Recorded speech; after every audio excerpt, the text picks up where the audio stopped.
Hi అండి. పెళ్ళిలో ఇంకా హల్దీ ఫంక్షన్ అయితే స్టార్ట్ అయిందనమాట. అస్సలు ఎక్స్పెక్ట్ చేయలేదు ఇంత హెవీగా చేస్తారని చెప్పేసి.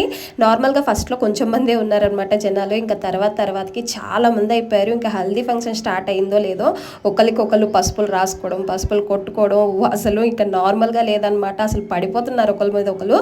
నేనైతే ఒక సైడ్కి ఇంకా అలా ఉన్నా అనమాట. వీడియో అయితే మా తమ్ముడు తీస్తున్నాడు. తిని వచ్చేసి పెళ్లి కూతురు అండ్ పెళ్లి కొడుకు. సో వీళ్ళందరూ చూడండి, కొత్త బట్టలని లేవు, పాత బట్టలని లేవు, ఇష్టం వచ్చినట్టు పసుపు అయితే రాసేసుకుంటున్నారు. నాకు మా పాపకైతే కొంచెం రాయించుకున్నాం అనమాట, ఎక్కువ అయితే రాయించుకోలేదు. సో మ్యాక్సిమం చాలా వరకు అందరూ ఎల్లో కలర్ డ్రెస్లోనే ఉన్నారు. మాకైతే తెలియదు అనమాట ఇక్కడ హల్దీ ఫంక్షన్ ఉందని చెప్పేసి. ఇంకా మేమైతే ఎల్లో కలర్ డ్రెస్ అయితే వేసుకొని రాలేదు. ఇదిగో చూసారా ఈ వీడియో అనమాట మా తమ్ముడు. సో ఇంకా లాస్ట్లో అయితే ఇంకా హల్దీ ఫంక్షన్ అయిపోయిన తర్వాత వాళ్ళిద్దరికి స్నానం పోసేసారనమాట. స్నానం పోసేసిన తర్వాత ఇగోండి చూడండి, ఇక్కడ పూల దాంట్లో వాటర్ వేస్తున్నారు, అంటే జల్లెల్లో ఇస్తారు. ఇది నార్మల్గా అయితే వెస్ట్ బెంగాల్లో నేను చూడలేదండి, ఇక్కడే చూస్తున్నాను. వీడియోని వస్తే లైక్ చేయండి, అలాగే ఛానల్ని సబ్స్క్రైబ్ చేసుకోండి.